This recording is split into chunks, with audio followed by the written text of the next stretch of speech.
Welcome to the BitGeek podcast. I'm your host, Ron Avis, and sitting next to me to my left is my co-host, the Prince of Pixels, Nick Wright. And today we're going to be talking about 10 viewer-recommended Game Boy games.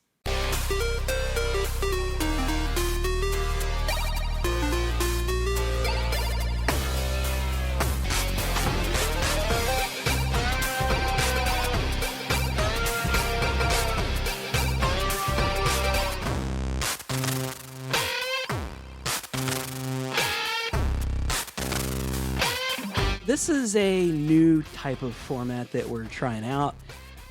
This was sort of like your idea, and I thought this could be cool. Well, hopefully we get more feedback from viewers that we could do this kind of thing more often. Yeah. But it just seemed like the perfect thing to me that there was a viewer that had watched our Game Boy episode. Yeah. About 6 months ago, we did a top 10 Game Boy episode with Martin. Yeah, and he had said, "Hey, here's 10 games you should check out." So okay. Yeah, it was a guy on Twitter. His handle was his Twitter handle was Electric Mastro 5. So shout out! This is just for you, Electric Mastro 5. It was Nick's idea. You gave us around 10. So we thought, hey, perfect. We'll play the 10 games. Let's check them out. Because neither one of us had played any of these games, I don't believe. No. But yeah, this is going to be a bit of a new thing for us. We've never... I think I at least vaguely recall seeing some advertisements for a handful of these games. Yeah. But, none of these games are games that I'd ever played or would have... I imagine ever would have bought. Like the Penguin one, it just seemed real familiar, just seeing that artwork. Right. And... and there were so many games on the Game Boy anyway. Mm-hmm. These are all 10 that a lot of you probably had never heard of, and we only kind of sort of remember it in the it's floating around in the ether of our memories of Game Boy games. So we're gonna play all 10 games. We'll have our reactions. We took some notes down. Yeah, you took more notes than me. Yeah, I tried to take some notes down because I knew that some of these games are going to be instantly forgettable. Yeah. And I wanted to at least, jar memory. Like, oh, yeah. No offense, Electric Mastro 5. No offense to you at all. I mean, if these are all personal favorites of yours, we're not trying to make fun of your tastes, but some of these games just are... and nostalgia plays a heavy factor in this too. It does, and to be fair, we didn't really know what we were doing. Maybe if we had the instruction manual to kind of flip through first or something, I don't know, but... It's true. A lot of these games seemed really obtuse up front. We just kind of jumped in and it was like, let's figure it out. Yeah, and we did, and sometimes we figured it out pretty fast, and other times we figured it out and we're like, okay, well, I don't really want to play this anymore, even though now I know how to figure it out. And some games, too, that, that I think are real classics, nostalgia and whatnot, that you just had to play it at the time. Yeah. And if you play it... Say Resident Evil, like the first Resident Evil. If somebody had never played that first game and plays it like in this day and age with the controls like the way they are, it's awful. Yeah, kind of. But if you played it back when it first was released, it was like the most amazing thing ever. True. And Resident Evil is not necessarily a game that you can just expect to throw in for 5 minutes and get everything out of it. Yeah, immediately. Like one of them was like an RPG, and we just weren't in the mood to read. So no, not really. Well, we tried to give each game a fair chance, and I at one point I was like, this better turn into an action RPG really fast, or this is not going to get much more time. And it didn't. and I'm not an RPG fan at all, and I that was. Part of the experiment of this episode is we don't know, all 10 of these could have been RPGs for all we know. Yeah. And it could have been a real flat, boring episode. And I don't think it ended up that way. I think we got some funny, good stuff in here. But, just that one, I think, it's not fair to that game. And that game was made by a pretty popular publisher, too. So well, and then there was another game, too, and we'll say more when we get there, I think. But we instantly were able to figure out, okay, this is... X type of game. Right. I'm not feeling this right now. I don't, Yeah, I know which game you're talking about. You did. You just kind of handed it over. I don't feel like this. I'm done with this one. You can play. Just sort of flippantly pass the controller. Wow, okay. I know which one you're talking about. But no, it'll be fun. We'll kind of riff on it a little bit. And I on some of these games, I went to Wikipedia and was, if I had read this, and it would have been cheating because I didn't want to learn too much about the game beforehand, I would have been able to instantly tell us what we needed to do. But it was kind of fun, honestly, just going into it blind. Yeah, because I had put them like on my Super NES Classic ahead of time, like really a long time ago in preparation for this episode. Right. And had to like purposefully be like, don't play these games because I don't want to know ahead of time. Yeah. So, and for that, it was kind of a fun episode to do. And if this, who knows, if we had enough fun and it goes over well enough, maybe people can, I can reach out on Twitter and we can say, hey, give us like 2 or 3 real obscure NES games. Or, hey, give us some really obscure Sega Genesis games or whatever. And we can start doing some shows like that. Yeah, that'd be fun. Yeah, I think so too. Okay, why don't we go ahead and get things started off then, Nick? These are in alphabetical order, I guess? So like I was gonna say like no particular order, but they're in alphabetical order. So yeah, and it was just easy that way. Yeah, so these are in no order of preference. It's just alphabetical order. Yeah. So we started out with Amazing Penguin. I like this game a lot. From Natsume, published by Natsume in 1990. Yeah. And I mean, we started out on a good start, I think, because it took a little bit to figure out what to do, but it's kind of a little puzzle game, and you control this penguin with a beret. Yeah, for whatever reason he's wearing a beret, I don't know, but it was cute. I like the graphics were cute, and It kind of reminded me of the arcade game Pengo a little bit, and not really because they're both penguins so much, but I don't know, just kind of Pengo's more of a maze. I mean, this is a maze too, but you're stuck on a line, like you could only walk around on this line. Right, you're on a grid kind of thing. Yeah, and that's actually kind of made it a little difficult because being only able to turn like where the intersection was, it's like 2 pixels wide, basically. Yeah. If maybe 1, I don't know. Pretty much, yeah. And so you would kind of get hung up on corners. I found myself getting hung up on a corner before it. And it's funny because like you can play this game, it seems like a lot of different ways. Like you can really take your time and just clear out enemies a bunch, or you can just fly through it. Yeah, because we found out like there were those balls, which I was figuring they're bombs. I don't know. Yeah, I thought I equated it to fruit for some reason. we realized you could kick them at the enemies. Well, first you like kicked and you were like, "Hey, look at that animation! He's kicking." Yeah, and I tried to kick a guy. Yeah, you tried to kick a guy. That's hilarious.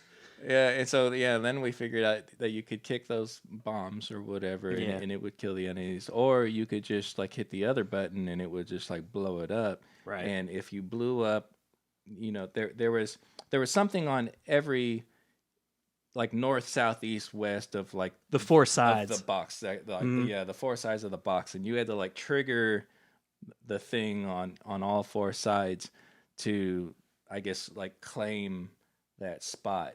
And it kind of revealed a pattern of or something on the other side to let you know you had to fill in like every one to clear the board. Right. So yeah, it's like a single. As the levels got larger, I think it did start scrolling. But it was the games that do really really well on Game Boy, I think, are those like static screen puzzle type games anyway. Yeah. And when you got clean graphics and really catchy music, like the music like right at the title screen was cute. Yeah, and just I was humming it. Nick's already singing the songs. It was the one song I think from all 10 games where you were like humming it like when you weren't playing it, and that's a great sign, Yeah, I mean I had nothing else to do, so I'm just singing the song. Yeah, you're just humming along, and things started out really well. Some of the other ones were like, "Where's the mute button?" Yeah, pretty much. Like this music's really making me anxious and depressed. I don't like this. But yeah, you were talking about a couple different ways to play. I mean, you could either like try to, get the most points by. Because we figured that once you like claimed a spot, if there was an enemy like along that edge of the wall of the spot you're claiming, one of those walls, that he would, get blown off, kind of. Yeah. Yeah, they just always regenerate. Sounded dirtier than I meant it. Every time you like, every time you killed an enemy, he would just regenerate after a little Yeah, while. we learned pretty fast that you couldn't clear the enemy. Yeah, so there's really no point unless you're just going for a score like points that to just keep killing enemies. And I don't recall there being a time limit of any kind, so you could just keep going. Yeah. So finally at one point I was just like trying to just clear everything as fast as possible. Yeah. And that seemed to work pretty well. It did. Yeah, you got pretty far. And I did enjoy the level 5. There was like a little kind of graphic that they went to the trouble of uncovering. Yeah. Like, it was either like little like little patterns, like little bow ties or something. But but it seemed like the 5th one it would uncover like a picture. Yeah, and I thought it was really interesting. Yeah, and I thought the penguin was gonna like, what was it, rabbits? There were these two like, rabbits. well, first we were like, oh, space rabbits. Look at those rabbits. And the one rabbit looked kind of concerned toward the screen. And like, you're like, oh, look at that penguin's got an axe. He's going to axe murder those rabbits. He's waiting for him to fall asleep. He's gonna kill the space bunnies. He's like sitting there with an axe. No, he's playing a violin. Oh, okay. I'm going to go. Oh, that's his stomach. What do you see? I'm seeing, like, he's like,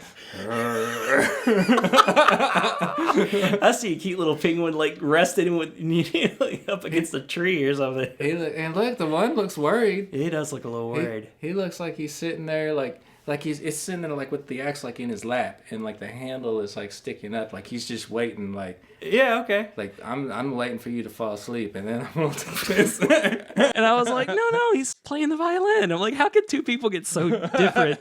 Like the completely like, incredibly violent axe murder versus just the violin. Like, how? Yeah, we'll definitely have to put a picture of that up. We're gonna for sure throw that up, and we and let you I'll- guys decide. Was he holding an axe? I'll kind of like draw in what I thought. That would be great. I would love that because it was kind of like that psychiatrist drawing. His eyes were like, I just thought he was chilling like up against a tree. Yeah, he's like sitting back. Like, He was just he's chilling. sitting back with like the axe in his lap, just waiting. He was playing violin. He was getting ready to have a little jamboree, man. This was one of my favorites. It was one of my favorites. I rated it. I gave it a B+, and so did you. Yeah. And I think we saw eye to eye on a lot of these games. Well, and it was. I kind of wanted to give it like an A-, but at the same time, I was just kind of thinking like, well, I mean, it's a solid little game, but it's not like a AAA title or anything. So Relatively, it was an A- game, I think now. yeah, compared to the others, yeah. So yeah, but it was our first game, and like I don't want to give something such a high ranking right off the bat. Right. So I don't know. I think you were ready to give it an A, and maybe I talked you down. Like, oh, come on, Nick, an A, come on. Super Mario Land's an A. Yeah. Let's go. It's a game that I could see myself continuing to play. Say like I'm doing a road trip, and I'm, I could play lots of levels of that game, and just it would be a nice little hook to it. Mm-hmm. Yeah, I can definitely see that playing that like on a car trip or whatever. Felt arcadey. Mm-hmm. Felt like a little arcade, Mm-hmm. or like like Pingo, like you said. I think it fit well for Game Boy. Yeah, it was a good. Game Boy games do best when they know like their limitations, and just because you can do like better graphics doesn't necessarily mean you should, because the sprites are too large or it bleeds into the background too much. It doesn't look good, or the music's terrible. So everything was pretty solid. So let's move on to the next game. yeah. Well, what was the next game, Nick? All right, so next game was Battle Bowl from Seta, published by Seta in 1990 also. Most of these games seem like they're 1990. Yeah, we noticed that this game is actually a 2-player game. But we weren't able to do like a link cable, so I know, like I picked up player 2 and was like, I won't play, and you're like, well, it's probably that makes sense because the Game Boy was the link, and the emulator has no way of knowing that player 2 is a second Game Boy or whatever. it's a shame we couldn't, because there was a couple others that were 2-player too, so it's a shame that we couldn't try out the 2-player mode, but Yeah, but that's okay. We one of us could pay more attention to the details and make comments, and I could take notes. So if we were both playing, we wouldn't have been able to do that. Battle Bowl. First of all, let's talk about that graphic at the beginning. That was bizarre. Like it was like one font battle. Oh yeah, and a trademark, and then it was in the font too, where it said "battle," almost looked like the Battleship yeah font. Yeah. So it's It's like they could only afford like 6 Battleship font letters, and they had to go something else. and then it's like, bull. In like a big marker kind of font. But like trademark was like in the middle, and they had room at the end to stick it. Yeah. So like right off the bat, I'm like, ooh, I don't know. It just looked odd. I hate to pick at it for that, but anyway. And it, I think, it'd be interesting to see what the instruction book was like for it, because it definitely needed an explanation jumping in. You jump into that game and you're like, well, immediately you're in a shop, and you can purchase things to customize your you're like, okay, bull, I guess. Yeah, so there was bulldozer, like I an guess is what it is. engine. Yeah, there was like engine and jump, and there was like one you could just straight up buy an extra life. Yeah, weapon. the one up and weapons. Yeah. But and the thing is, like, the engine, which immediately I'm thinking that maybe makes you go faster. And then there's a jump, like obviously that's, and they were very affordable. Yeah, and you couldn't even afford like the weapons. Yeah. Yeah, like engine upgrade was like 500, and they kind of like gave you 500 just to start. Like, there you go. Start out 500. And then we just died once and went back to the main menu, and it gave us another 500. We're like, oh, okay. So right away you can buy things, but then we tried to just we're like, we need a weapon, obviously, because we couldn't figure out how to kill anything. Right. It's like, oh, duh, we need a weapon, and it was like 38,000. Like it was like this really unobtainable amount right up front. Yeah. Like, what? So this is a game that we nearly played to the end, like just gave up on. Finally. Because I bought the jump. Yeah. And I realized, okay, I'm jumping over a guy. Yeah, you were doing a good job staying alive. But how do I hit him? Because every time I touch somebody, crush. Crush. It was that crush that was bleeding like against the black blocks in the background. And we could see like the other card, like one of them was like a beetle, like a rhinoceros beetle. Yeah, it was like insects versus bulldozers, but you're also facing the other bulldozers. They're not like on your side. Yeah, and you could see like the one, it would like knock over like a block. Yeah. And it would like crumble. And so I thought, because the first time we died, I think, is because he just like crushed through the wall. Yeah, and ran you over. Crush. So I thought, well, he's got that dozer power up. Right. That makes total sense. And so since I just figured, well, I don't have that. I've got jump, so I can't do that. I just assumed automatically I can't do that. Yeah. And you figured out you can push blocks, because I didn't even figure that out. Well, yeah, there was like there were like your steel like blocks, and then there were two types, and like the one type that was kind of grayed out, like I just automatically assumed that's like the normal block that you can't do anything with. Right. And another one had more detail, and so that's the immediate one that I tried to do something with, and it wouldn't. Yeah, I think you had to press a button at the same time. Yeah, well, and I tried to. Oh, okay. But that one didn't react. It was like that grayish one that did react. But I didn't. I think I died or something. I just didn't ever get to that point. I wonder if that dozer upgrade maybe like lets you push anything. Yeah, I don't know. But yeah, Nick played for a while and then died eventually, and then I played and died real fast, and then and it was just so slow too. Oh wow, this is slow. Oh my god, right off the bat, death. Like if you didn't get the engine upgrade. Oh god, right off the bat. Slow. Yeah, because the little penguin game was just like flying around all over the place.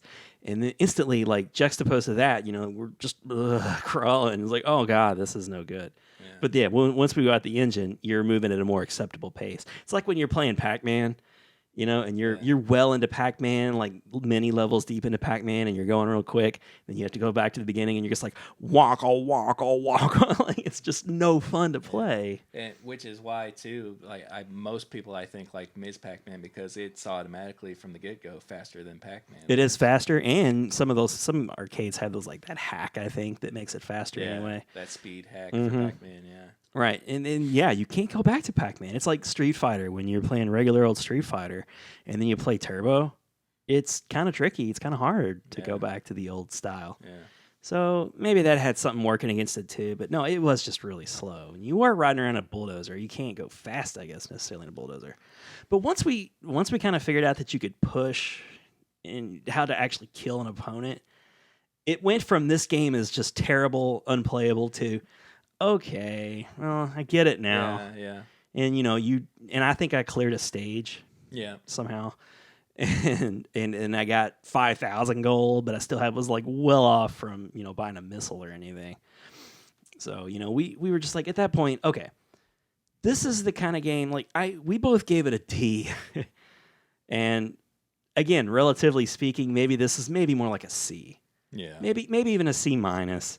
It was decent enough, but it wasn't my cup of tea. You want to try? Give it another shot now that we know, or No. no? It wasn't really for me either.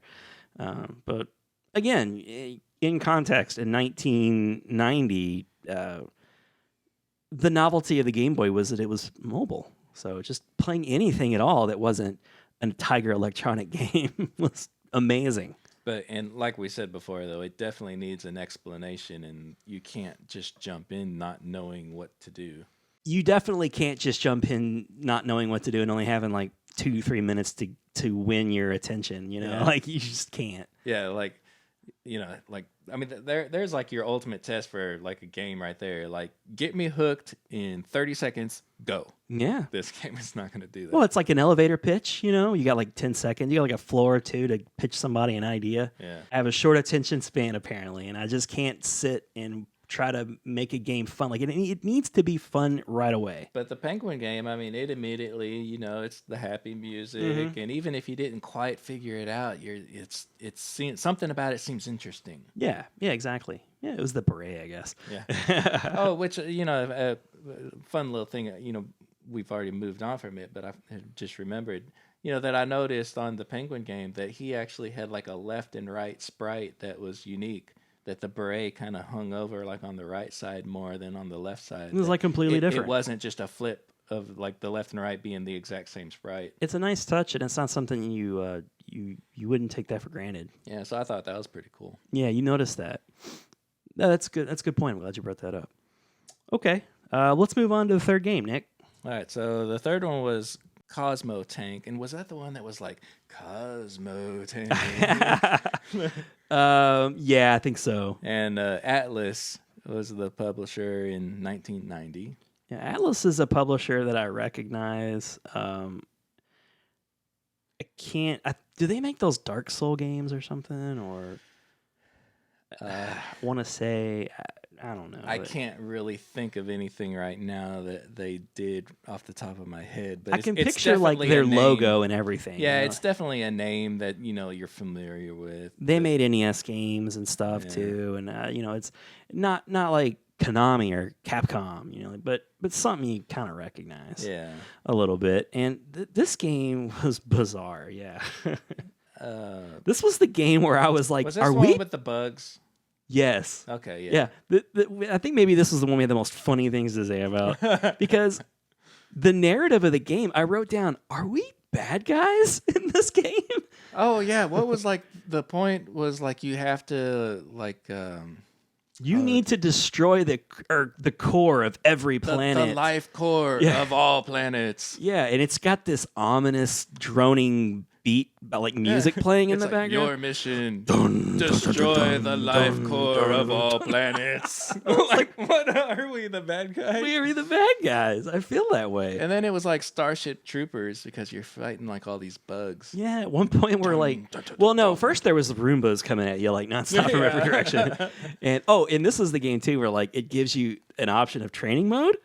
So you're like, oh, good, okay, so we'll kind of like learn what to do, and it just immediately throws you into like shooting these bugs, and I'm just like, oh jeez, it's like, what's happening? This is training, and it just like puts you in. Like, is it okay, really even? Is it even like telling you what to do though? No. Oh, I could just run into them. Yeah, I was expecting like some kind of text to come up, like, something. They're telling me like push the A button to shoot. It's just bugs are coming at me, and they're already like hitting me. Well, at first, yeah, because like you started running from them, and you're like, oh, like I don't even know what I'm supposed to do. And then you start shooting, and like the bullets are like just plain old like dark rectangles. Yeah, black rectangles. Yeah. So, and you're taking hits, but you're not dying. You're like, what is this teaching us? This is teaching us nothing. We learned to fire. And then like it just finally ended after a certain amount of time, and it was just like, You need more practice. Yeah, it was. It was pretty much like, ugh. It ranked me as E and was like, you need more practice. Yeah. It was like, well, you didn't tell me anything to do. Like, what am I supposed to do? Thanks a lot, training mode. Give me some hints, Miyagi. Tell me something. Yeah, that was pretty funny right off the bat. But yeah, so we after your training, you get dropped into like a planet, and Roombas are attacking you from everywhere, and yeah, there was like this gigantic spider / centipede looking beetle thing, like it had like claws or he had like spider legs, and he's like shooting footballs at you. Like, it just looked really cheesy. Like right from the get go, I'm watching you. Like I think this is the game where I describe as like I'm bored watching you. Like I don't really want to play this, but you're going along and you're going into different stations, and it's.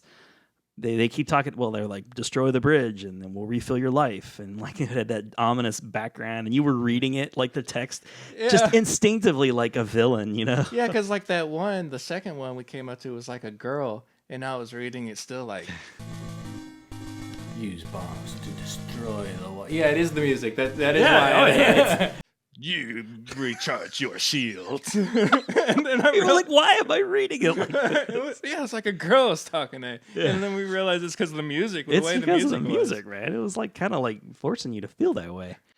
And then you went into like that cave. Yeah. And it changed into like this first person kind of view. Yeah, it goes from this overhead kind of view to a dungeon crawler perspective. And there's a little compass with north, east, west, south, and like they were all those games were like kind of a dime a dozen back in the day, those dungeon crawlers, and I think it's supposed to just make the graphics look better. I guess there's more detail to the enemies, but you're just going through a corridor, and then a bug thing would pop up and start shooting crap at you, and you had a reticle. And you're like, what am I doing? This is stupid. And then you came across like that robot thing that was throwing footballs at you. Yeah, you were like, it's throwing footballs at me. I'm like, catch it, Nick. And so you you just used all your bombs and you just shoot a couple bombs. Yeah, because you didn't. And really I don't even know like what happened. Well, that's where we destroyed the life force or whatever. Remember? Yeah, I mean, it gave you like. But I couldn't even like comprehend like the text that I was reading. Oh my god! Like I didn't even know what it was saying. It was like, "Do not give energy to the life force. The life force is destroyed," or something like that. And then we didn't even know what to do. So we're like, "Great, now what?" Taking out the natives, destroying their planet's core.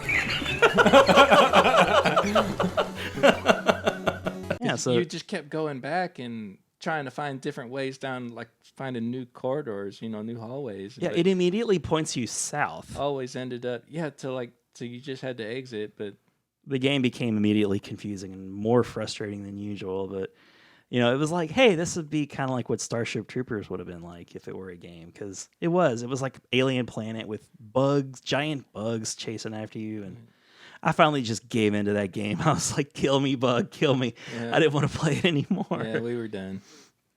So I gave that game another. This was, I think, the worst game we played to that point. And the graphics, I guess, for 1990 were terrible.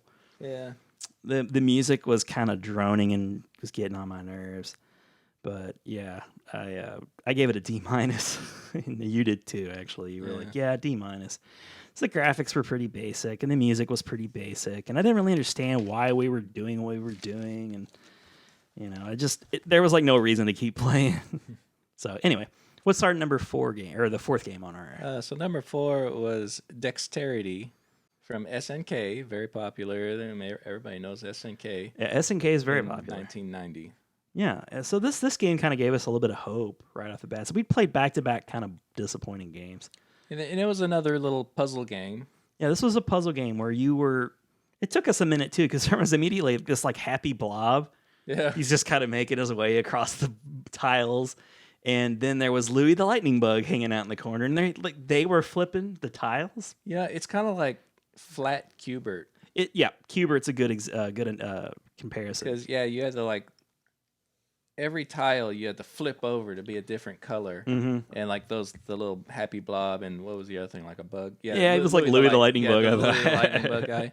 That they would flip the tiles over too, kind of like Slick and Sam would change the color back. Like Hubert would do that. Yeah, they would Hubert. just mess with you. So and didn't really seem like they were out to kill you so much. Like you almost kind of had to kill yourself trying to get the tiles they were patrolling. Yeah, and I realized that there was a kind of a trick to. I didn't really exactly figure it out, but if you had already flipped one tile over, and like say like you're in a corner, then you could, and I don't know if you had to like push in that direction or if it was just flipping it over. I'm not exactly sure how I did it, but it would like flip over like that whole row and column, like it would just flip them all over like a chain reaction. I saw what you were trying to do, and like that was how you had to beat certain boards. Because there would be like a guy standing in a row, and you couldn't just make him move because he would go on to the other side and change its color. It would make him dizzy when it would do that chain reaction, and you would flip it from underneath him. Would you say you got a firm control of it, or was it more like accidental when you did it? I kind of felt like I think I knew how to do it, but it was still kind of accidental. Yeah. Okay. But, this is a game I actually declined to play. Like, I'm kind of done He with was this. going I don't have to play this. You don't have to play. You didn't even figure it out. Well, I got the gist of it. You just had to flip all the tiles over, right? Okay. It didn't look. It wasn't a bad game. It's the kind of game that It looked like it had promise. It had promise, and I just didn't really feel like playing it. Like it.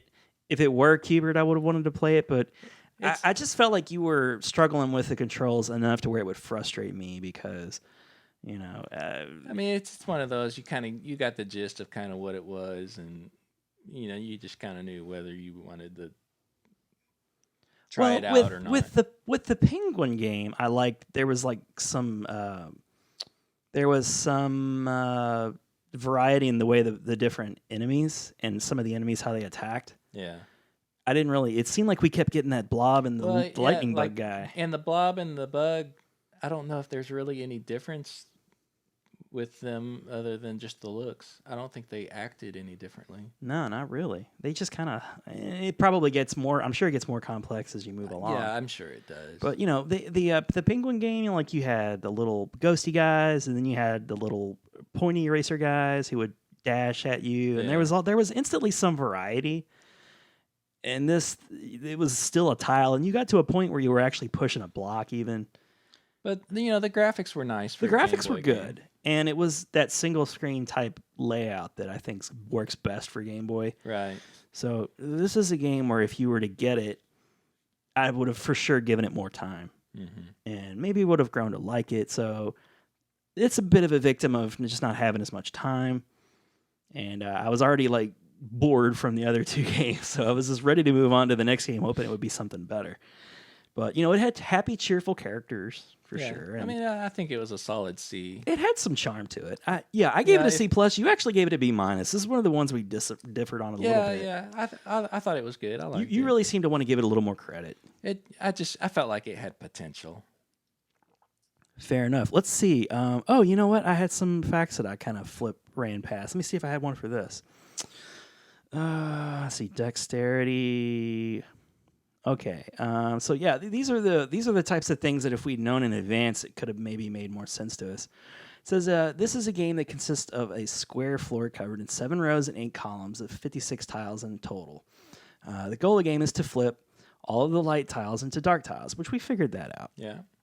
And there's several enemies at the level that needs advance, and there are 30 rounds total. So you're not getting a great deal of levels to play. I wonder if it resets and gets more difficult. I feel like I should go back to these other games too. Did we? Cosmo Tank was one that we talked about, right? The Atlas game. Yeah, we did. Is there anything even interesting to mention? No, not really. So okay, so I didn't miss anything there. We can move on to the next one, I guess. All right. So next one was. Go Tank! Go Tank! Yeah, it had the exclamation out of both of the goes. Yeah, published by Electro Brain in also 1990. Should I go ahead and read the what I have, and then we can talk about it, or do you want to try that first? See how it goes. Yeah, go ahead and read what you got. Okay. A peaceful nation has been invaded by an enemy army. The tank will roll forward on its own and climb up the wall that is only a single block high. Anything taller, and it will crash into it and turn around, taking damage. An airplane must be controlled in order to gather the blocks needed to climb the walls. The map is essentially a race to the top of a hill. Puzzle solving and shooting enemy tanks are part of the gameplay. That explains a little bit. Yeah. Because that explains why Go-Go Tank, you were a plane. You were a plane. Because that was like the biggest thing that we had trouble with. We're like, What's up with the planes and it's supposed to be Go-Go Tank? there's no tank. I wrote like at first I went past the tank too, and I just Yeah. like flew on like to where the city was or whatever. And it's like shooting. I guess that's why the bullets weren't hitting us either. Yeah. Because it was all friendly stuff. Yeah. And because that's what you were like, oh, it's shooting at me. And I just wrote tanks question mark because you're a plane and you're this happy little plane with the face. And like the tank looked like it was like a little chick in an egg or something. Yeah. And the plane was all happy and But the graphics were good. it was cute. I like the animation too, because like the plane, like when it would turn around, it would have like instead of just like flip. Yeah, there were some left and right. frames. There were some frames in it between. and it would turn around. It added a bit of fluidity to the animation. But yeah, you had like kind of a tow line, but with like a hook on the end of it, and there were like these crates on the ground. Right. And you had to like fly low and like pick up a crate and drop it on the tank. It's kind of confusing if you don't know. You didn't have an instruction manual because, right, all you know is you start out, you're flying, so you're kind of like, whoa, I'm a tank, I'm a plane.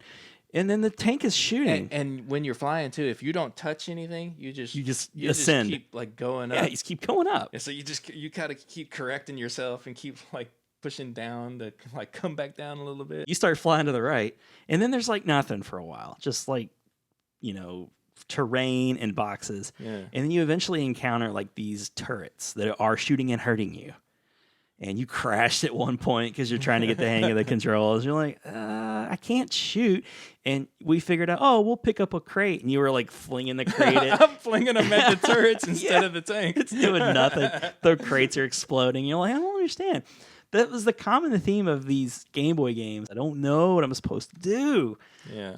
It's like, what is this? Is this how games just all were back in the day?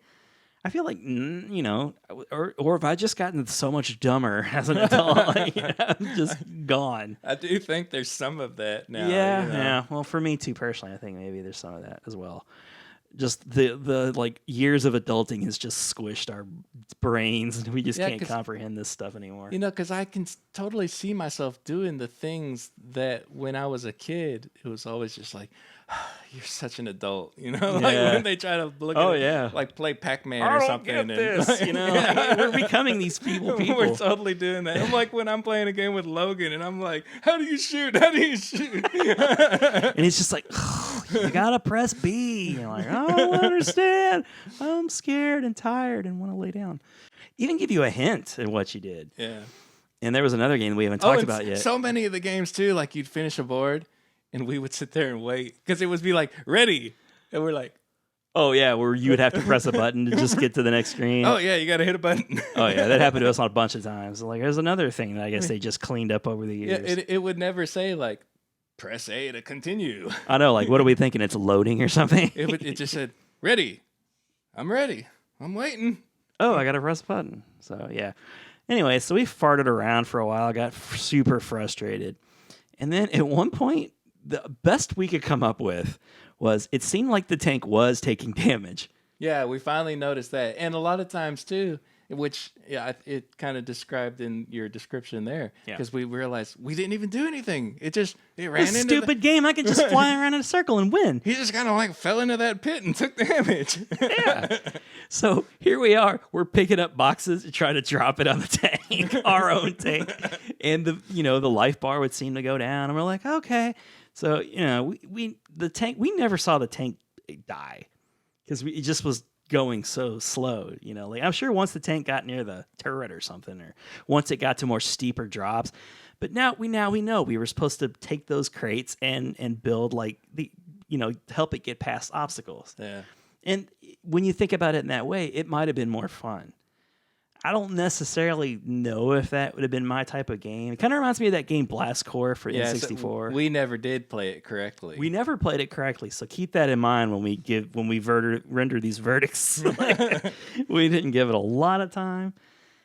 The music started getting real repetitive and grating, and like everything that was cute about it at first just became like annoying and like just don't want to play this anymore. So we kind of stopped before we even got to like what we were supposed to do.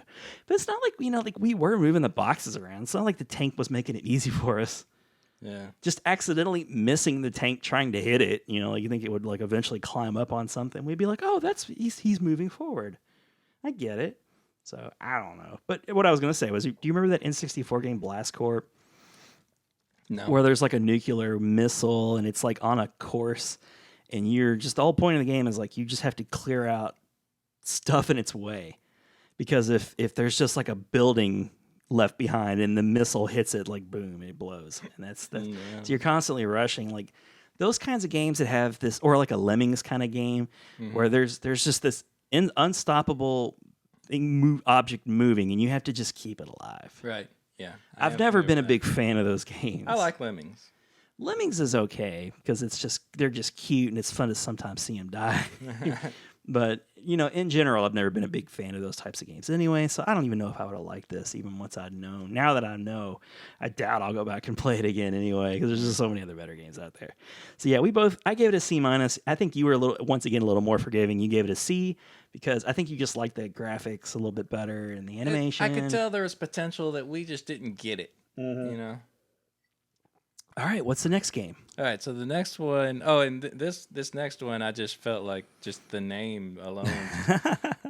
Great Greed. Yeah, Great from Greed. Namco in 1992. So, this is, I think, the newest game. So this is the newest game of the bunch. And we saw Namco, and we were hopeful, like the SNK game, Dexterity. We were hopeful. It's like Namco's classic. So I'll once again go ahead and read what I wrote here. So, the game's plot deals with a protagonist whose name that the player sets. It's true, it does let you set your name. Yeah. But referred to as Sierra Sam in the game's promotional materials. Sam is a resident of the real world, is transported to the fictional world of Green in order to prevent Biohazard Harry, simply referred to as Biohaz in the game, from continuing to pollute Green, a world of 7 nations. Sam finds himself stuck in Green because Microwave brought him. His name is Microwave. Okay. brought him there in the first place. Lost her power. Oh, it's a her. Lost her power in the previous battle. Sam's adventure ranges from collecting debut records to helping to expose a corrupt politician. So, okay. So, so this is like an RPG, and we're like reading the text, and it would say like the person's name first, and then a quote, like whatever it was they're saying. And it would be like microwave. And we're like, microwave? But it wasn't even a person. Like, it was like a dog. It was like some sort of dog cat person, like, humanoid thing. Yeah, you couldn't really tell what it was. We got the well, but there would be like no introduction. Now, you would figure out like about like 5 texts later, like, so Microwave is that person, I guess. Yeah. Like, well, and then not another thing helping it too is when you have a text based game or an RPG game and there's a lot of text and you're having to read. They were only able to get 4 or 5 words on the screen at once. So, especially for Game Boy, because it needs to be. It's such a small screen. So it's like you say. There's like 5 words. And so I was like, Nick, this is probably a 3-page script in the game, but it's gonna take 150 hours to beat because it's like just one spread sentence out. is broken up, and it's waiting for you to hit the button to proceed a little bit. So it would like say something. And you think that's the end of the sentence, and then you hit the button, and it says something else that only makes sense when you connect it with the other thing. And even then, only barely. But since it was like broken up, even then, only barely. Right. What was the one sentence that had us laughing a little bit? It was like, "I'm going to check on the acid rain." Right. Yeah. And we were like, Okay. Go check on Cool, the buddy. acid Go check rain. it out, I guess. And then like we sat there for a moment, and then it goes, you press the button. It was like in the forest to like to completed the sentence. Yeah. And so I'm sure it's an RPG, so obviously it's very story heavy. We didn't have time. I don't want to spend a lot of time on this game because we were not fair to this game. It didn't necessarily even grab us even. It was, yeah. I mean, it's so There much was no hook to talking. it for me. It was just one of those things where it's like, okay, I just want to get into it and let's see like what the meat of it's like. I'm done reading. I don't really care. Yeah. And then the dog's name was Calorie. We encountered a dog. Calorie. It was like, I love those early graphics too, because like I didn't really catch that it was a dog at first. Oh, there's a dog. Oh, so now she follows me. Is that who's that guy? Is that? What, the dog? Oh, it's a dog. Okay, I get it. See, I saw it as like a guy going. I can see it like a skeleton. Yeah. I saw it as And that something was else. the funniest thing too, because it was like that whole axe penguin thing. Yeah. Because like to me, like I immediately saw this is a dog. Right. And you were like, what is that thing? I was like, I thought it was a guy just going like rah rah rah rah. And then you were like, you instantly saw what I saw. Yeah, it looked as like soon it as could have you been like a described it. face with like a skeleton head Yeah. or something. As soon as you described it, I was like, oh, I see it. Yeah, okay. You don't have that problem nowadays in games, kids. Yeah. Everything's very distinct and detailed and beautiful. Everything is beautiful. Like I can't wait to go back and even play the worst game nowadays. Well, and those stairs that were going like upstairs was just so weird from a perspective Yeah. standpoint, just because like it was like the bottom of the stairs was like going into the wall. Yeah. So it was just It was like, you've created a game, Nick. You've been in part of the process. So you create all these assets individually. well, yeah, and it's almost too like it's like I want to do something like Zelda, but let's not copy Zelda too much. So let's make our stairs look different. Yeah. How can we make them look different? Kind of a thing. You don't want to be like look exactly like the other people have done it. And yeah, this just looked awful. It was executed so sloppily. It just felt like two separate sprites slapped on one another. And like, you get the idea. Just keep playing. It's a stair. But since we didn't have a whole lot of time, you really gave it your best. And I'm like I actually put dialogue is ... boring. Music was okay, graphics were okay. Namco I feel like could have done a better job. If you're into RPGs and that's your thing is reading all that text, then maybe you might like it. But that's not if you really hate my yourself that much and you want to read that little of text on a screen at a time, by all means, give Great Greed. I love too is like it looked like a guy had died on screen. You were like, am I supposed to loot his body? No, because I was like, it's called Great Greed, so that guy just fell over. So am I supposed to go rob him? I thought that was great. That was a great line. But anyways, it's I gave it a C. Like I just gave it a C because I was giving it the benefit of the doubt. I could look at this game and tell that it probably wasn't super polished. There were other like Final Fantasy games on Game Boy at this point. Right. I knew that there could be a good RPG on a Game Boy game, but I kind of felt like if you were an RPG fan, you bought this, you were probably a little disappointed. Like middle of the road, just C. Yeah. Okay. What's the next game we did? All right. This one, Power Mission from VAP Incorporated. Oh, VAP Inc. VAP. Yeah, VAP Inc. The menu 1991. alone didn't have a good beginning, like, and make a good first impression. And this was the one that, for starters, it's another one that kind of immediately started you in, like, what's going on? Yeah. Because like as soon as you hit start, you just have this grid. Yeah. Of like a map, and it didn't even look like a very good map either because it was just like every square block was just like a different shade almost. It was either supposed to be woods or water, I think. Yeah. But it was all the same shade, like you said. And it just, and even when it scrolled, it was real choppy. Yeah. And it kind of hurt your eyes looking at. So it was like, what the heck am I supposed to do? But then eventually we realized... Well, let me read what the thing here says. Power Mission simulates a realistic sea battle against a powerful enemy force. Realistic. Select and deploy one of 7 fleets and then destroy the enemy using radar missiles and various weapons. Power Mission has 10 stages and the enemy gets stronger and stronger. Now, what to you viewers at home, like what kind of comes to your mind right off the bat? Grid, a sea battle. Nick. Yeah, so pretty quickly we realized, okay, it's just Battleship. Is Battleship. I guess choose a spot and attack. I don't want to play Battleship. I'm already done. I don't feel like playing Battleship right now. Here you go, Ron. You were like, you just dismissed Battleship so hard. You were not having it. And I like Battleship. But I also know that board games don't translate super well into like NES games or Game Boy games. If I'm playing a game, you and me face to face and we put the things together, then okay, let's play some Battleship. Right. But, yeah, I did. It was choppy like you said. It looked ugly. You got as far as placing your ships on, but even then you were like, you didn't even really have the ambition to finish placing all the pieces. It seems so limited that you could only go like up like 5 like squares, and the grid was huge. But yeah, it looked like there's so much more. Mm-hmm. But you could only go up the 5, but you could go left and right. You could go like quite a number. You could go like up and down 5 rows and like 800 columns. You just kept going. It would scroll from left side and to side, like lot. Holy Lord! So you placed all of your ships. So finally, I'm just like, stick it here. I don't care. You kind of like half-heartedly fired a shot, and then that's when you just handed it over to me. And then I went and I moved a piece a couple times and was bored with it instantly and fired a couple shots. Miss. Yeah, it's Battleship for Game Boy. Battleship for Game Boy not done well, and I know there's been Battleship for Game Boy come out.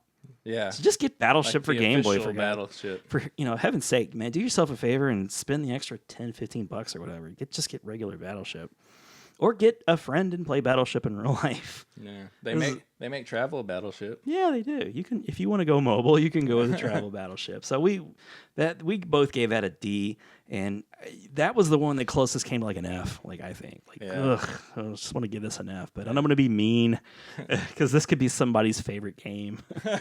So just not for us, not at this time. All right, so what's the next game? All right, next one was Tailgator, from another one from Natsume, same people that did Amazing Penguin. Yeah, so we were instantly happy again. 1991. So yeah, Tailgator, it was cute. I mean, it had that Natsume flair. Mm-hmm. But I never knew there was such a thing until now. Yeah, but there apparently is. They have a style. But this one was a platformer, like a side-scrolling platformer, and it was cute. The gator. He would, he'd whack his tail at people. It was like dogs, like these like soldier dogs that were marching around. And I don't know why you had beef with the soldier dogs, but I don't know. I don't know how those dogs learned to walk on their hind legs and carry around spears either. You would whack them with the tail, and they were like ninja cats or something, like flipping around. Open treasure chests and collect stuff and whatever. And there'd be like a little power up that if you collected enough of those little scroll things or whatever they were.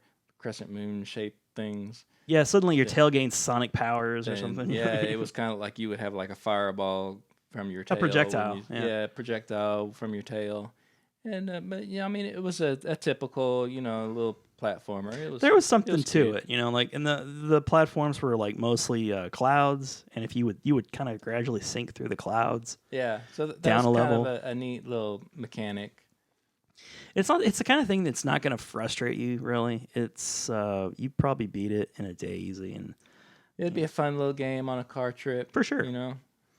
It's not unlike a Kirby game or something where, and I think that's something too that you might have mentioned when you were playing. It's like this kind of has a Kirby feel to it a little bit. Yeah, like the enemies are cute. It's not too difficult, and we figured it out immediately. It's all we're asking for. Like we get this. Yeah. This is a platformer. Okay, yeah, you jump to that. There are obviously, we have a basic attack with our tail. We can jump and attack, and then those treasure chests. We're probably supposed to get into those. Okay, that's clearly a bomb that blew everything up on the screen. Oh, that's clearly a key. That's going to get me to the next level. And, and then we went through 6 or 7 levels, and I never once got too bored. I could have kept playing that game. Mm-hmm. Yeah, it was fun. So it was a cute little platformer. Character was main. The box was funny though. Like the box. I'm glad you brought 'cause that up. it's a very like cartoony game, and the box is like kind of a realistic looking gator with like boots or something on. It was just kind of odd looking. What it reminded me of was like Frogger. Yeah. Frogger's this like little pixel frog, but in the art, like he's kind of like this realistic looking frog. It kind of reminded me more of like like a Mega Man game. Oh God, where Mega Man is very kind of cartoony. Yeah, and even like the Japanese artwork of Mega Man, very cartoony, big eyes and everything. But on the North American box art, it had to be realistic. He's like a realistic looking, like weird looking guy. I love that they still put boots on him though. Like he was like this realistic alligator with still wearing boots. Yeah. So and I don't think we need the description like what it was supposed to be because we got it. We instantly got it, and we both gave it a B+. Yeah, it was fun. I liked it. So that's another recommend. Like we agree with this recommendation. You could pick up. At least when we get to the end, I guess we'll go through our recommends. Like, do we agree with these recommendations or not? Yeah. We're, as thankful as we are, is like to take your time. Like, oh, these are 10 games you should check out. Or maybe you shouldn't. I don't know. We'll see if we agree. And I guess you guys can already kind of tell whether or not we agreed with some of these, just from our grades. But yeah, Tailgator, it's real basic and cute, and it's above average, above par on every level. Not excellent, but certainly above par. Okay, what's the next game? Tracks from HAL Labs, which that maybe sounds familiar. Yeah. In 1991. Yeah, of course, HAL Labs. This is a game that came out prior to what was probably their biggest hit, was Kirby. Yeah. And HAL had done lots of development for the NES too. Back like in their first games, like some of their black box games, HAL had a hand in programming some of those. So HAL was for sure a name that I recognized. But it was like a. What did I say? This was a mix of. It was like a mix of Xevious and River Raid. Xevious and River Raid, right? Because there would be like these little fuel canisters. Because as soon as I realized that was fuel and it filled up my fuel, it's like, oh yeah, because River Raid, that was like the whole thing was like you're shooting everybody, but you're running out of fuel, so you had to get more. Well, notice you were taking damage, but you weren't dying, and then you grabbed that gas can, and then that line went immediately up. And you're like, oh, okay. So even if you're not taking damage, you're going through gas. I just thought of something that I should have tried to hit like the select or start button, because there was like the one button shoots and the other button would rotate the turret. Oh, you think maybe that would counterclockwise? I wonder. Like toggle it? I wonder if maybe select might have rotated the other way. There has to be. There has to be, I think, a way to rotate both directions, because that's all we were ever doing was rotating around like clockwise. I instinctually tried to press like a directional button and then the rotate button, but obviously those directional just makes you move. Yeah, that'll move you up, down, left, but I didn't right. think of select. But now that I'm talking about it, I bet one of either start or select. One's going to probably start paused, and select maybe might have done that. That might have been helpful because you had to rotate the turret in a. There was a number of times where I hit the button too many times, and so I overshot what I was trying to shoot, and I had to go around again. But I like this game because instantly the graphics are pretty pleasing to the eye. The animations are good. I liked when you would take a shot, like the cannon like top part would just kind of like go back, like to denote like some sort of force. Little smoke animation. Yeah, a little smoke animation, and we noticed you got plenty of power ups, which was interesting. Yeah, it's kind of like Contra with the power ups. It was like Contra with power ups. Had like the spread shot and different things. I think your comparison of Xevious and River Raid's better than what to me, like it reminded me of like a Jackal game. Because you do have the cannon that rotates, but it rotates like with kind of the way you're moving. But you're going like from bottom to top, and there's just plenty of enemies coming at you. You can pretty much blow up anything in your way. Yeah, because there'd be like little buildings around, and you could shoot all those too. Yeah, and there's just stuff that's not even attacking you. You could blow up. Which is kind of what made me think of like Xevious, because you could shoot like those little bombs. You could drop your bombs down. Yeah. There's no need for you to do that. Maybe for points, I guess. Yeah. But another thing I really enjoyed was the bosses were really big and like I can't say colorful because it's like multiple palettes of It's gray. Game Boy. It's Yeah. monochrome. But there was a lot of movement. You know, like at one point there was a big dragon boss, and you're like, doesn't that remind Oh you? yeah, it was like the Mega Man 2 dragon, Instantly, I thought like from of it too. the first Dr. Wily. Yeah, and that stage. dragon's like for like a profile perspective or whatever, and this one was like pointed down, but like it Yeah. had that look, It mechanical looked look like to it. Yeah. And like there were boxing gloves. At one point, there was a helicopter that kind of came down, and it had boxing gloves, and it would like whip its rotor at you as an attack, and it was real weird. Like it was. I liked it. Yeah, it wasn't was realistic. Like that but other it was it was like the Iron Giant kind of thing that he was like tripping and falling over on you. big, huge bosses. Yeah. Pretty ambitious for a Game Boy game. Yeah, it was cool. I liked that. I liked give Tracks too. that two Tracks thumbs had up. lots of potential. We both gave this one a B plus. Also, Yeah, that was good. it's fun. the kind of game where you could just probably beat it in a setting and then just continue to beat it because you had a good time. Mhm. And if you had a fun time, then that's and I felt like you got good value for your lives. Mhm. And there wasn't a terrible amount of slowdown for all the stuff that was going on. So that was fun. And again, instantly we got it. You rotate your turret, you got a fire Like, shot. all right, I shoot things. Yeah. So, doesn't really require any explanation. All right, well, that takes us to our 10th and final game. Which was Tumble Pop by Data East in 1991. Yeah, Data East is a game. They make arcades, and this actually was Bad an dudes.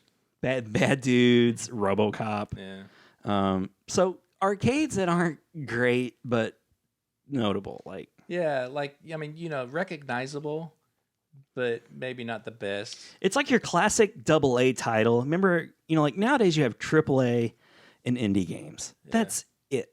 Yeah. There's no in between. Like there's no Acclaims or Sunsofts or Data Easts anymore. They're just these companies would what their shtick was. We'll buy a license. We'll put out a game. It's not the best game in the world, but you'll enjoy it enough. And maybe there's a reason why they're not around anymore. Like I kind of like having either the AAA title they put a lot of money in and effort, or the indie game that's like been given lots of love and it's really high quality too. Not a huge team of developers. It's When smaller you say team. Sunsoft, and there was one of the games. Was it Go-Go Tank? It's this game, Tumble Pop. Oh, okay. It was Tumble Pop. Yeah, Because I knew like one of them. Sunsoft we was saw on the title Sunsoft screen. On the yeah. title, yeah. Yeah, this is one of those. Like I guess Sunsoft published it, Okay. and Data East, I guess, developed it. One was the developer and one publisher. Yeah, sorry to throw you off, Nick. But yeah, two classic AA title makers coming together to this Tumble Pop game. But so I mentioned Data East because like they were kind of known for arcades, and there were plenty of ports on like the portables and the NES. And this was, believe it or not, an arcade port.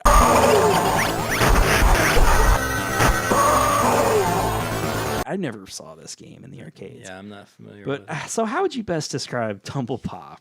With a name like Tumble Pop, you don't really know what to expect. It was like, I've never even played Luigi's Mansion, which people probably get on me for. But That's okay. it seemed like that to me because the guy, he had like a vacuum cleaner on his back. That vacuum cleaner was straight up Luigi's Mansion. And he would suck up ghosts, and it would shoot out like a star that would spin. Which was like their soul. Wait, that's what I said. Yeah, well, that's what it seemed like. Yeah, Well, because it had a face on it. it had a agonizing face. Yeah, And so when that would hit like a wall or something, because it would just kind of roll along until it hit something. until it eventually crashed into And something. then it would turn into like a letter or letter. something. And so we were trying to like spell out Tumble Pop. Yeah, you kind of quickly learned that, I'm supposed to spell Tumble Pop because there's Tumble Pop down below, and they're kind of grayed see out. it And when you fill picked up a in. letter, that would fill in like Hangman or something. Yeah. And so like I kind of enjoy that hook to it in a way. It was, the graphics were nice. The graphics were okay. It Yeah. seemed fun enough. The guy just moves so slow. That's the big problem. Yeah. This is another one of those games that had it started you out like on an overworld type map, and everything was pointing to go into it, and Yeah. there was like a tent and there was a shop, And there was a skate icon. Now we saw the skate icon pop up for like flashes of a few seconds here and there, but Yeah, we were so never able to get it. Yeah, so I'm thinking that would have made you go faster, which I really wish I got that. But I played never did. Bomberman enough times to know that that's kind of like what makes you speed up. But the funny thing about like that overhead map was like you said, every single building had that arrow It was pointing at so it. busy and confusing. There's like an arrow pointing at every building. Yeah. Here's the castle. Here's the tent. Here's the shop. Like you couldn't tell, like, well, it's a building there, so I'll go to it. I mean, this one says shop. Okay, I get it. It's a shop. I don't need the arrow pointing. I mean, if everything's broken up into a grid, it took up an entire like tile just to have an arrow pointing at it. Yeah, you're right. Just so that was taking up tons of space, just as it was. It just seemed odd. It wasn't laid out very well. So there were some ideas they had, and they just they slapped it together. And you once you went into like a place, then you had a Super Mario kind of grid. Like there's little lines, and you had to clearly pass that level to go past it, and then go to the next one. And that was how you kind of like how Mario 3 started that out. Yeah, that's kind of what I meant. Super Mario 3. Mm-hmm. So.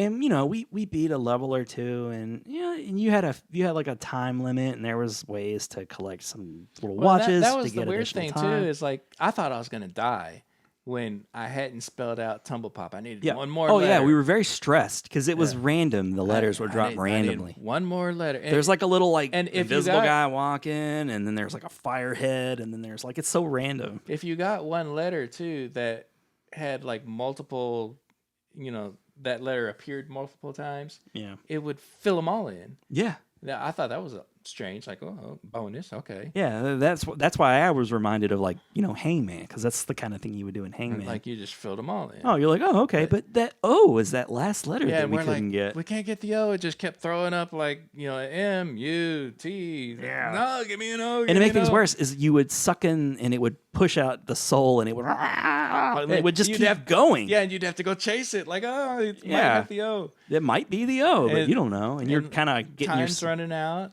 Yeah, and at one point an O appeared, but you died like right at that time. You're like, this game's trolling us. And so then time did run out, and you clear the stage. Cleared stage. Oh, huh? Okay. Yeah. And then when we actually filled in the letters, cleared stage. Yeah. Oh, congratulations. Oh, it's like, can we lose? Like other than just dying, I guess. Yeah. So that was a little strange. I didn't really understand that either. So I think because of that, there was just potential. Yeah. The game has potential. And now that we know that little roller skate icon appears, and so we went into the shop, and the roller skate was an item you could buy, but we had no money because we died. There was like 0 gold. Yeah, it was like 500 gold, please. And you're like 0. Like, I just died. I don't have any. So, you know how games back in the days, you had one life to play with, and if you died, you started over. I guess this is one of those games. So the game has potential. The graphics were big. So, I mean, I think it was a solid B. Yeah, we both gave it a B. Like, you know what, this game, I understand what it's doing. It maybe isn't the greatest, but so what? It's a game. What do you expect? Yeah. And that brings us to the end.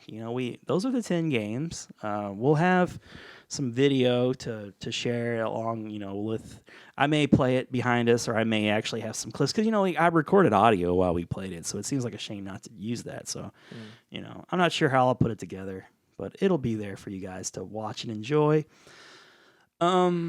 Shout out to Electric Mastro 5. Yeah, man, we really appreciate your support. Thanks for, giving us that advice. You didn't have to take the time to, not only say, hey, the video is nice, but hey, here's 10 games that I personally think are good games, So, for that reason, I was like trying to keep that in mind. I'm judging maybe some of these games a little harshly, but, Nick and I both, we admit off the top, nostalgia and time are a big factor. Yeah.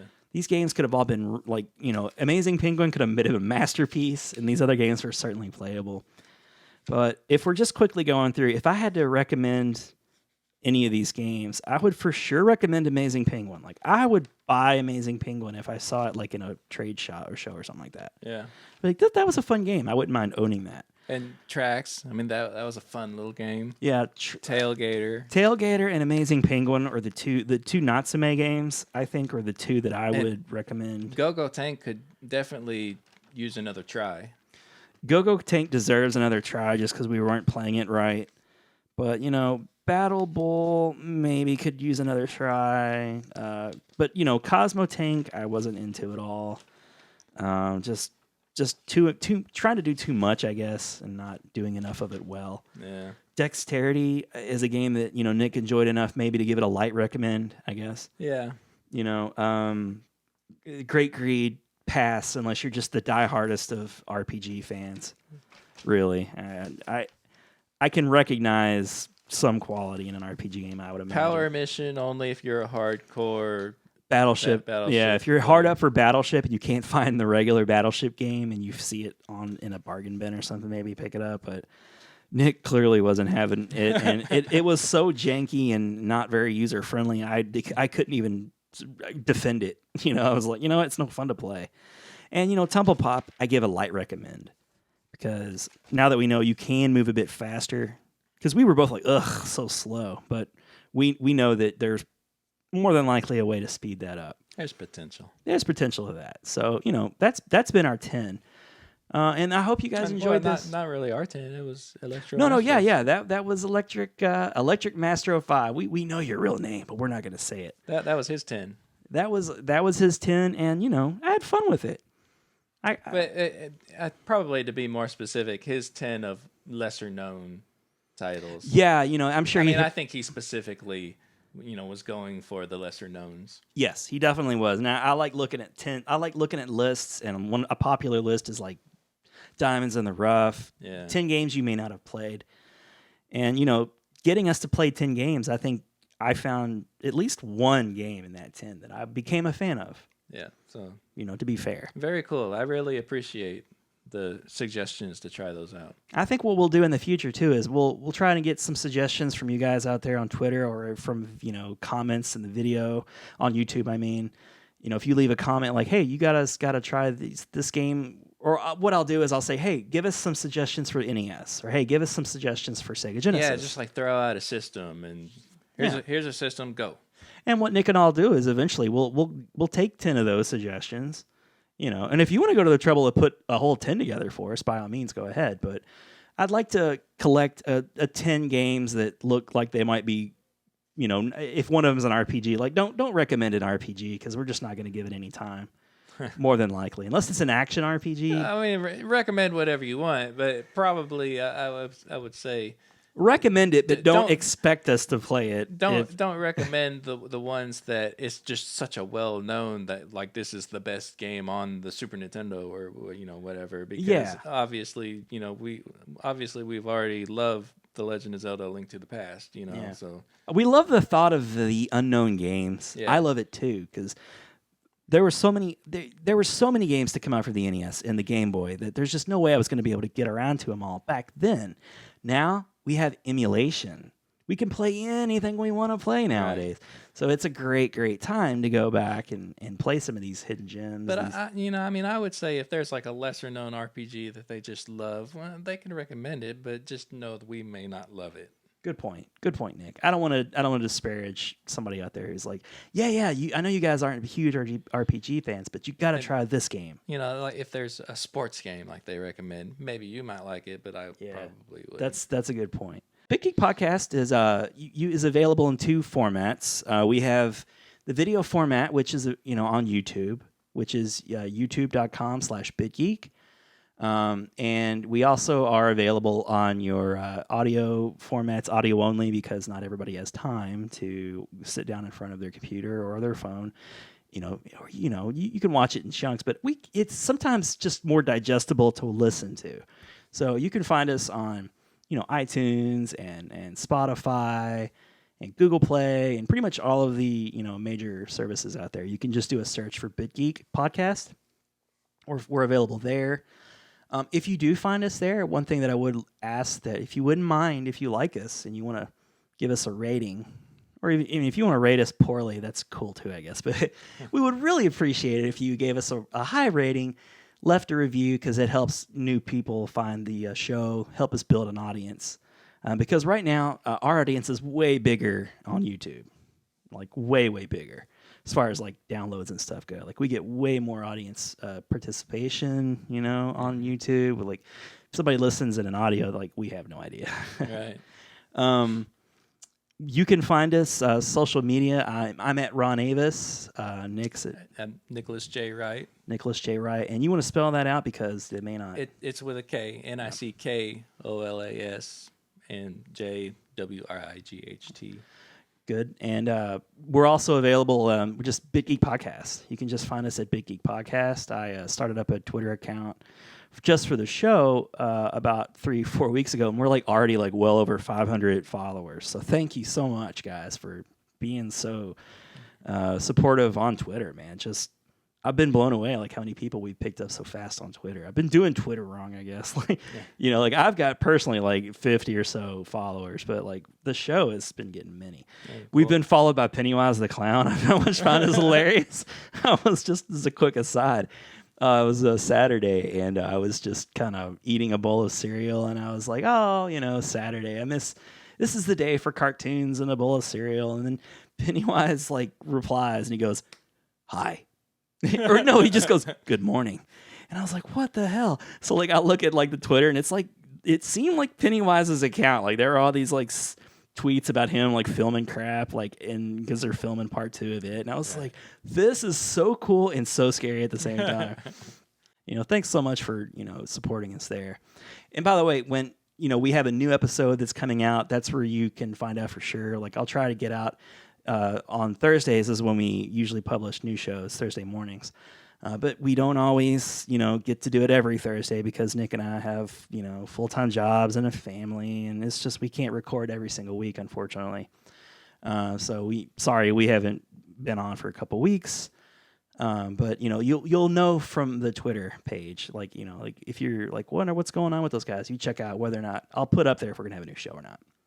And we have some random gameplay videos and stuff that you can check out on the YouTube channel. Mm-hmm. Like I just did one recently for PSVR, that Firewall 0 Hour game. It's a lot of fun. Check that out if you don't mind. And give us some feedback on that. We also have a Facebook page that Nick kindly maintains. Since we do have the 2 types of formats, video and audio, occasionally we'll have some sort of visual cue or reference in the video that you can't appreciate in audio. So Nick will go on the Facebook page, which is the BitGeeks, just facebook.com/the BitGeeks. And you've already posted a lot of like really nicely organized galleries. Yeah. Just a lot like that. If an episode, it kind of leans towards needing, pictures to kind of show off things that, we talk about, then I'll have like a folder like for that particular episode. Mm-hmm. So and then I've got quite a collection now. Yeah, and one example of that was when we were talking about board games. You went and like did a lot of. It took a lot because we didn't have those here to like show off, and so I went and took a bunch of pictures of those board games. So yeah, that's a good example. Mm-hmm. So yeah, check us out there. I don't think there's anything else really that people can follow us at. Thanks for watching the show. But for this week's, I've been your host, Ron Avis. And I'm Nick Wright. See you next time.